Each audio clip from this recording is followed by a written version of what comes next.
Pinus tuberculata. This curious little pine is found at an elevation from 1,500 feet to 3,000 feet. Growing in close willowy groves, it is exceedingly slender and graceful in habit. Although trees that chance to stand alone outside the groves sweep forth long, curved branches, producing a striking contrast to the ordinary grove form, the foliage is of the same peculiar gray-green color as that of the nut pine, and is worn about as loosely so that the body of the tree is scarcely obscured by it.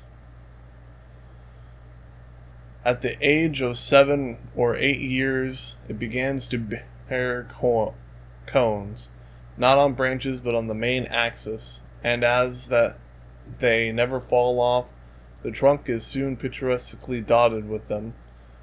The branches also become fruitful after they attain sufficient size. The average size of the older trees is about 30 or 40 feet in height and 12 to 14 inches in diameter.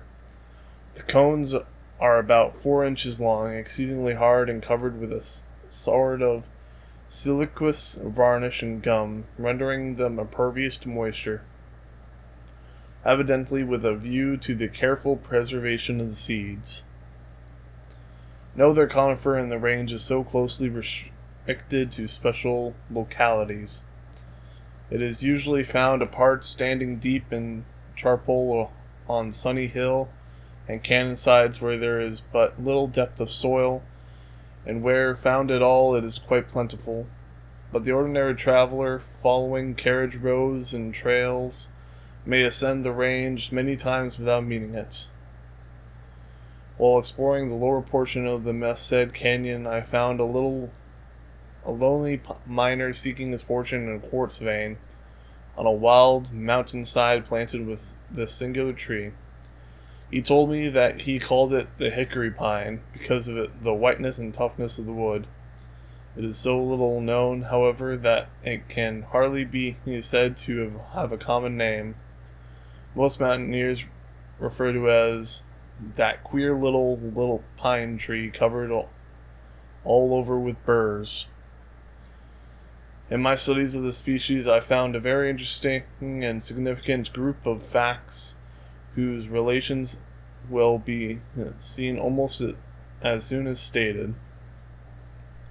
First, all the trees in the groves I examined, however unequal in size, are of the same age. 2. Those groves are all planted on dry hillsides covered with charpole, and therefore are liable to be swept by fire.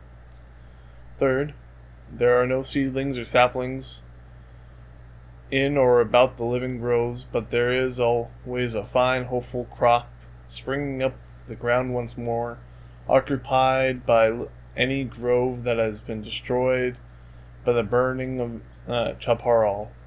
Fourth, the cones never fall off and never discharge their seeds until the summer, or until the tree or branch to which they belong dies.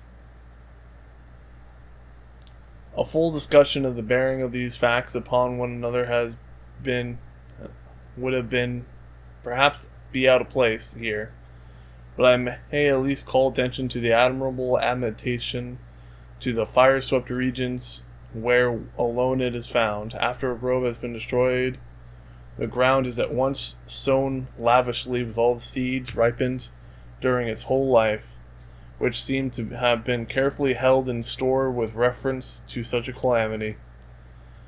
Then a young grove immediately swings up, giving beauty for ashes. Sugar pine, Pinus lambertina. This is the noblest pine yet discovered, surpassing all others not merely in size, but also in kingly beauty and majesty. It towers sublimely from every ridge and canyon of the range, an elevation of from 3,000 to 7,000 feet above the sea, attaining a most perfect development in a height of about 5,000 feet. Full-grown specimens are commonly about 220 feet high, from 6 to 8 feet in diameter near the ground. Though some grand old patriarch is occasionally met that has enjoyed 5 or 6 centuries of storms and attained a thickness of 10 or even 12 feet, lying on undecayed, sweet and fresh in every fiber. In southern Oregon, where it is first discovered by David Douglas on the headwaters of the Umpqua, it attains still grander dimensions. One specimen having been measured that has 245 feet high and over 18 feet in diameter, 3 feet from the ground. The discoverer was the Douglas for whom the noble Douglas spruce is named, and many other plants which will keep his memory sweet and fresh, as long as the trees and flowers are loved. His first visit to the Pacific coast was made in the year 1825. The Oregon Indians watched him with curiosity as he wandered in the woods collecting specimens, and unlike the fur-gathering strangers that had hitherto known, caring nothing about trade, and when at length they came to know him better, and saw that from year to year the growing things of the woods and prairies were his only objects of pursuit, they called him the Man of Grass, a title of which he was proud. During his first summer on the waters of the Columbia, he made Fort Vancouver his headquarters, making excursions from this Hudson Bay post in every direction. On one of his long trips, he saw in an Indian's pouch some of the seeds of a new species of pine, which he learned were obtained from this very large tree far southward of the Columbia. At the end of the next summer, returning to Fort Vancouver, after settling in of the winter rains, bearing in mind the big pine he had heard of, he had set out an excursion up to Willamette Valley in search of it, and how he fared and what dangers and hardships he endured are best told in his own journal, from which I quote as follows. October 26, 1826. Weather dull, cold, and cloudy. When my friends in England are made acquainted with my travels, I fear they will think I have told them nothing but my miseries. I quitted my camp early in the morning to survey the neighboring country, leaving my guide to take place of the horses until my return that evening. About an hour's walk from the camp, I met an Indian who, on perceiving me, instantly swung his bow, placed on his left arm a sleeve of raccoon skin, and stood on the defensive.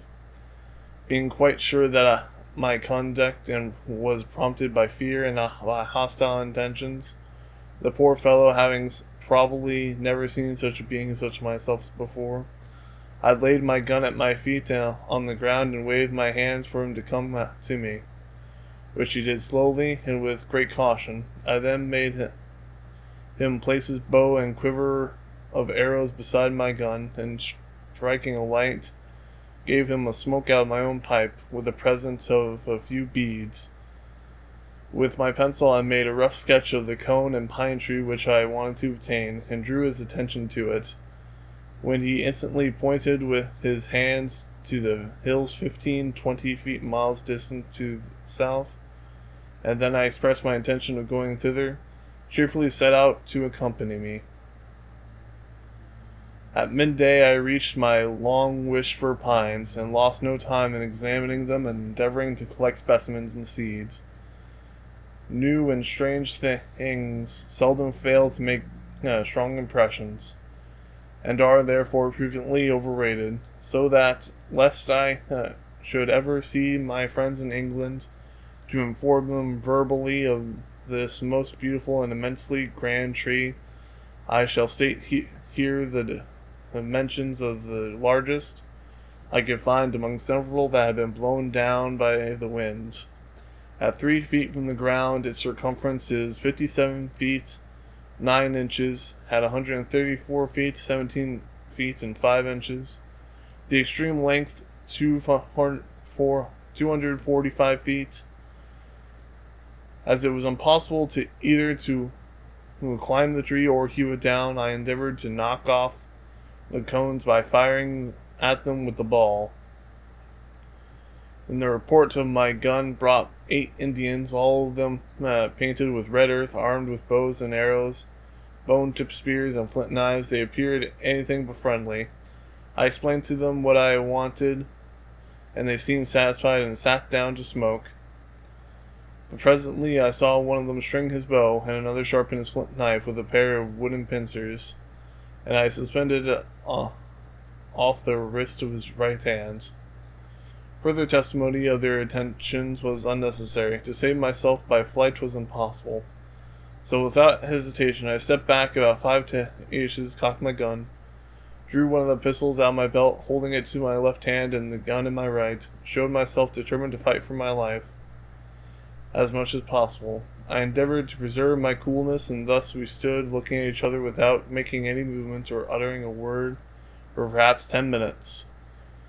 When one at last, who seemed to be the leader, gave a sign that they wished for some tobacco, this I signified that they would have if they fetched a quantity of cones. They went off immediately in search of them, and no sooner they all went out of sight than I picked up my 3 cones and some twigs of the trees and made the quickest possible retreat, hurrying back to camp, which I reached before dusk. I now write lying on the grass with my gun cocked beside me, and penning these lines by the light of my Colombian candle, namely an ignited piece of rosin wood. This grand pine, discovered under such exciting circumstances, Douglas named in honor of his friend, Dr. Lambert of London.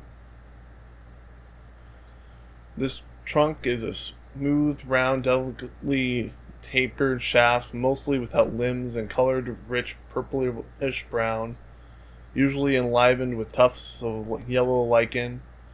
At the top of this magnificent bowl, long curving branches sweep gracefully outward and downward, sometimes forming a palm-like crown, but far more nobly impressive than any palm crown I ever beheld.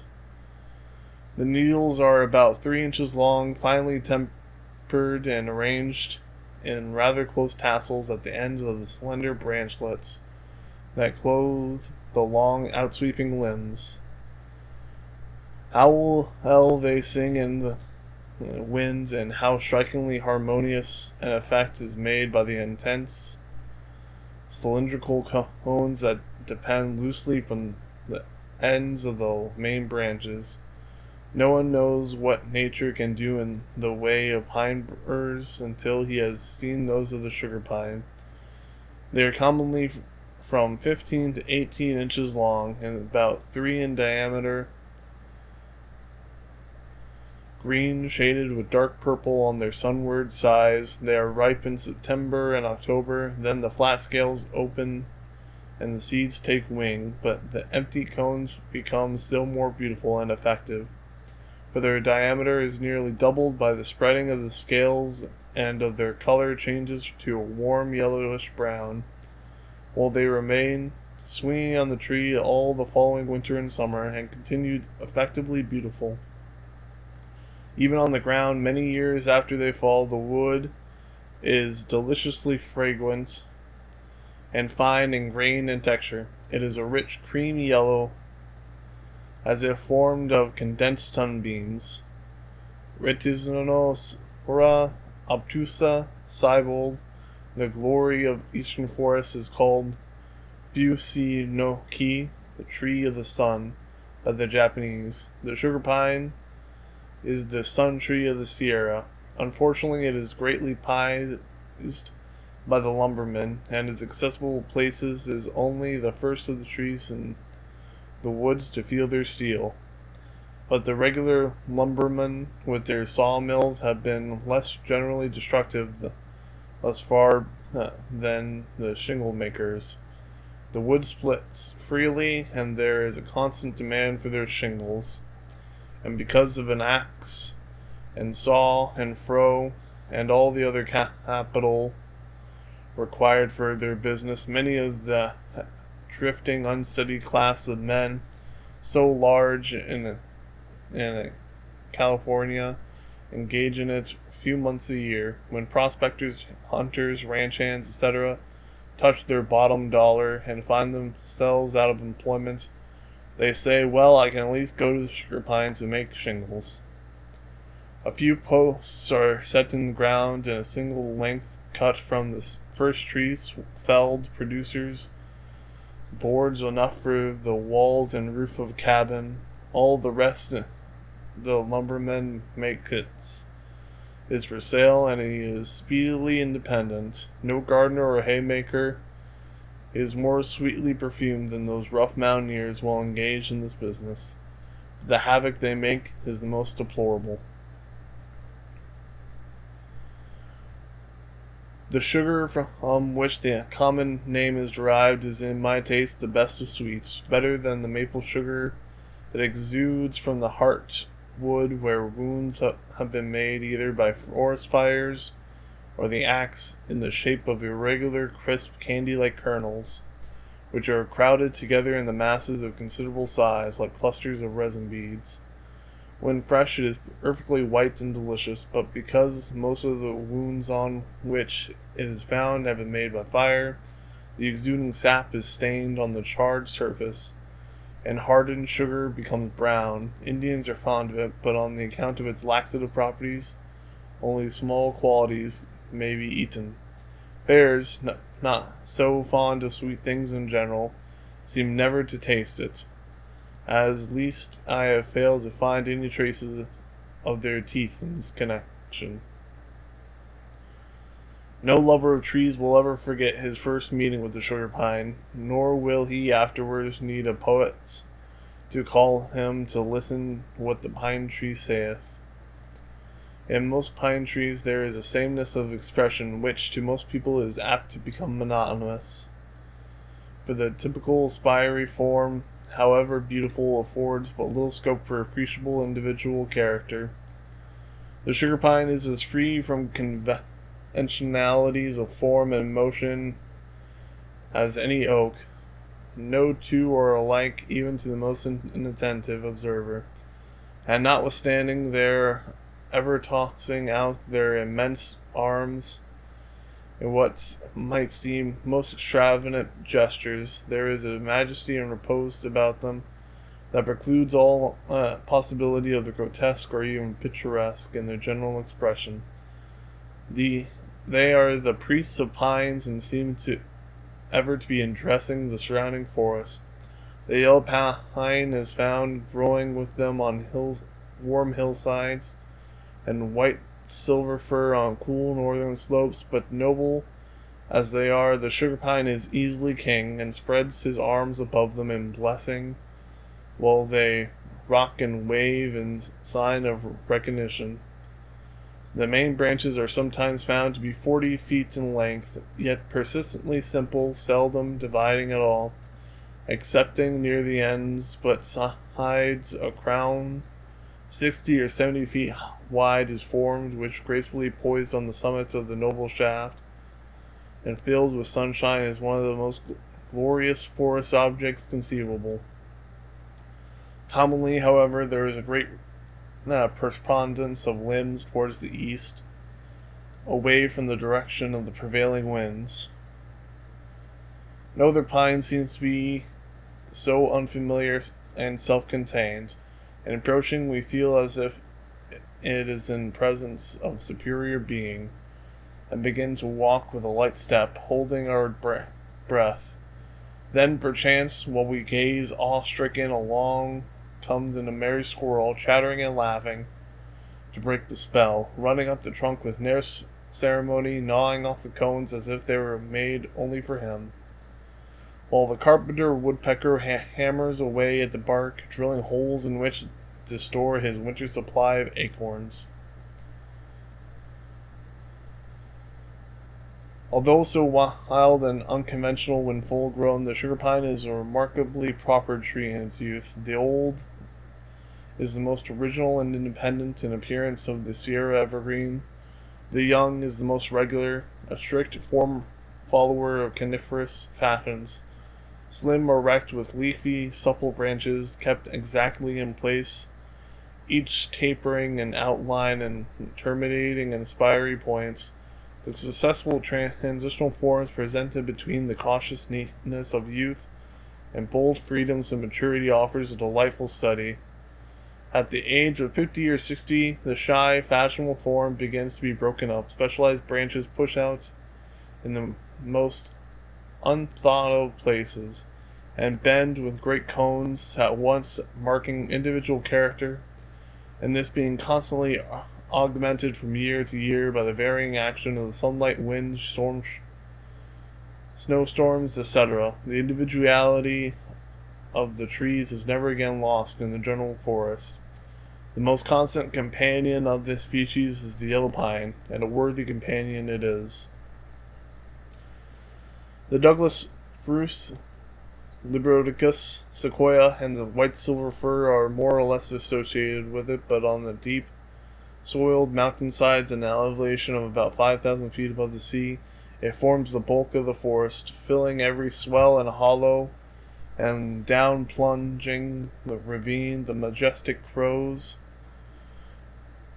approaching each other in bold curves and a glorious canopy, through which the tempered sunbeams pour, silvering the needles and gliding the massive boles and flowery, park-like ground into a scene of enchantment.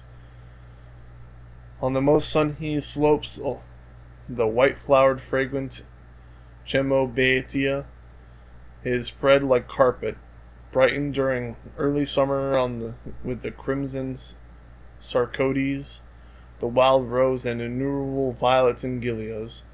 Not even in the shadiest nooks will you find any rank and untidy weeds or unwholesome darkness. On the north sides of the ridges, the boles are moored slender, and the ground is mostly occupied by an underbrush of hazel, ceothus, and flowering dogwood, but never so densely as to prevent the traveler from sauntering where he will. While the crowning branches are never impenetrable to the rays of the sun, and never so interblended as to lose their individuality, view the forest from beneath or from some commanding ridge top. Each tree presents a study in itself and proclaims the surpassing grandeur of the species.